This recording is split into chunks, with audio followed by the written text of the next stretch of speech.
রামপাল তাপ বিদ্যুৎ কেন্দ্রের কয়লার পারদে দূষিত হচ্ছে সুন্দরবন সংলগ্ন নদ নদীর পানি, মরে যাচ্ছে গাছপালা, মাছ, রোগে আক্রান্ত হচ্ছে মানুষ।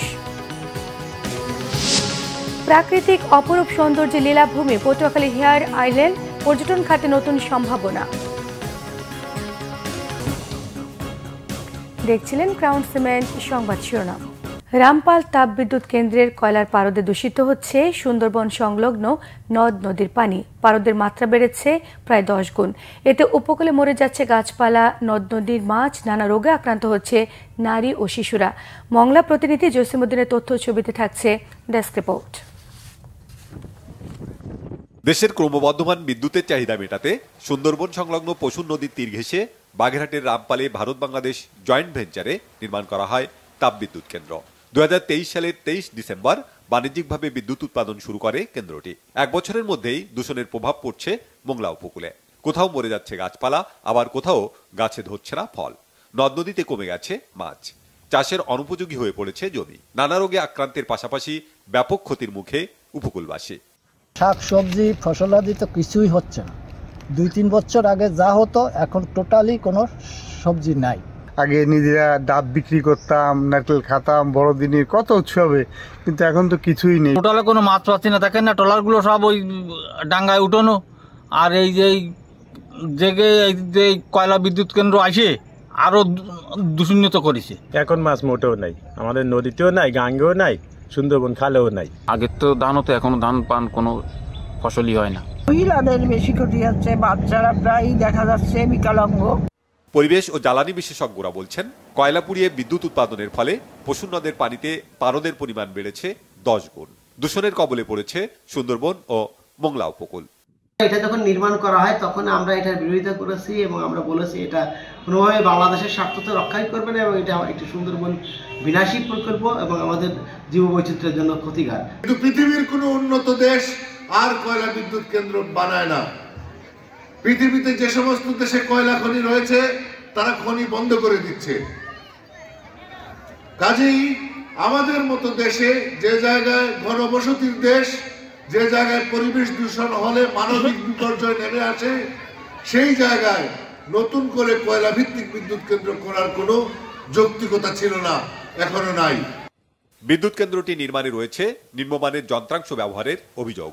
সংশ্লিষ্টরা বলছেন, গত 1 বছরেও সক্ষমতার অর্ধেক বিদ্যুৎ উৎপাদন হয়নি কেন্দ্রটি থেকে। বিদ্যুৎ ব্যবহার না করেও গত 1 বছরে বাংলাদেশকে ভর্তুকি দিতে হয়েছে 4000 কোটি টাকারও বেশি।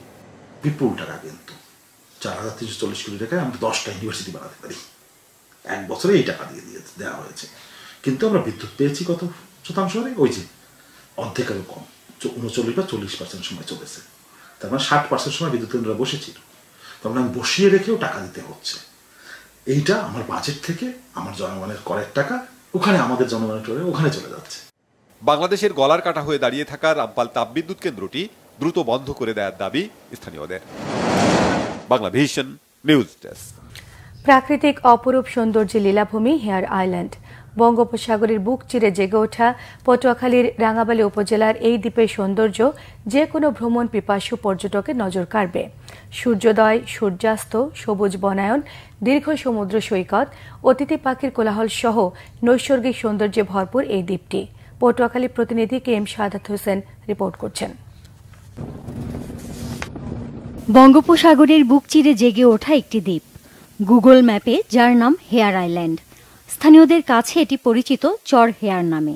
3 দিকে নদী ও একদিকে সাগরে ঘেরা দ্বীপ। পটুয়াখালী রাঙাবালী উপজেলার চর মন্তাজ থেকে 5 কিলোমিটার দূরে এর অবস্থান। ডিম্বাকৃতির এই দ্বীপের সৌন্দর্য যে কোনো পর্যটককে আকৃষ্ট করবে। এই দ্বীপটির সৌন্দর্য বাড়িয়েছে সবুজ ঘন বন, রয়েছে বিস্তীর্ণ জলরাশি, সুদীর্ঘ বালুকাময় সৈকত। সৈকতের তটরেখায় ছোটাছুটি করে লাল কাঁকড়ার দল। আছে রং বেরঙের অতিথি পাখির কোলাহল, ঝাউবনের ছায়া।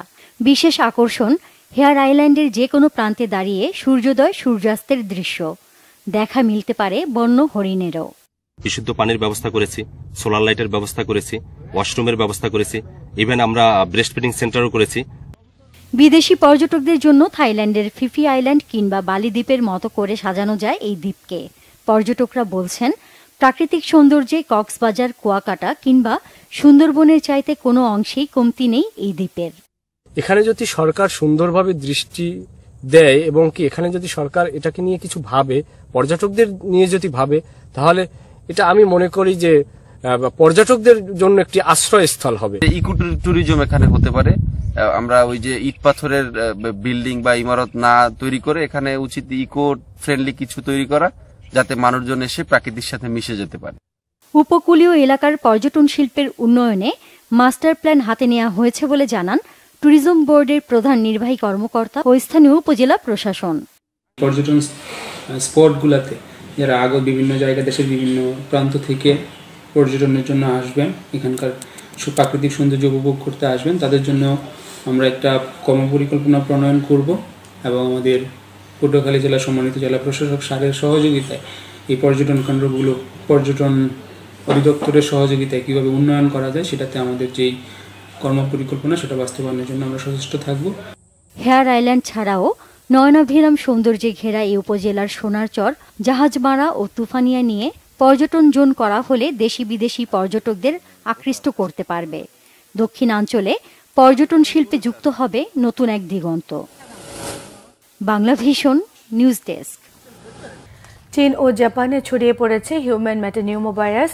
স্বাস্থ্য বিশেষজ্ঞরা আশঙ্কা প্রকাশ করে বলছেন, ভাইরাসটি করোনার মতো ভয়াবহ আকার ধারণ করতে পারে। জ্বর, কাশি বা শ্বাসকষ্টের মতো সাধারণ ঠান্ডাজনিত সমস্যা ভাইরাসটির প্রাথমিক লক্ষণ। অনেক সময় সংক্রমণের তীব্রতা ব্রঙ্কাইটিস, নিউমোনিয়া, অ্যাজমার মতো সমস্যা সৃষ্টি করতে পারে। এই ভাইরাসে এরই মধ্যে আক্রান্ত হয়েছেন অনেকেই। চীনে করোনার মতো হাসপাতালে রোগীদের ভিড় বেড়েছে। একই অবস্থা জাপানেও। চলতি মৌসুমে দেশটিতে ঠান্ডাজনিত সংক্রমণ ছাড়িয়েছে 7 লাখেরও বেশি মানুষের মধ্যে। HMPV ভাইরাস চীন থেকে ভারতে ছড়িয়ে পড়ার আশঙ্কা প্রকাশ করেছে দেশটির স্বাস্থ্য বিভাগ।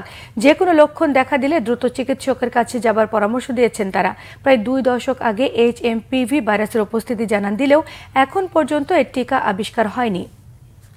এই ছিল এখনকার মতো। পরের সংবাদ দুপুর 2টায়। একটাই রয়েছে নিউজ টপ 10, দেখার আমন্ত্রণ রইল। এছাড়া বাংলা ভিশন সংবাদ ও সংবাদ সংশ্লিষ্ট অনুষ্ঠান দেখতে ভিজিট করুন www.bbnews24.com, facebook.com/banglavisionnews-এ সাবস্ক্রাইব করুন, youtube.com/banglavisionnews-এর সঙ্গে থাকায় সবাইকে ধন্যবাদ।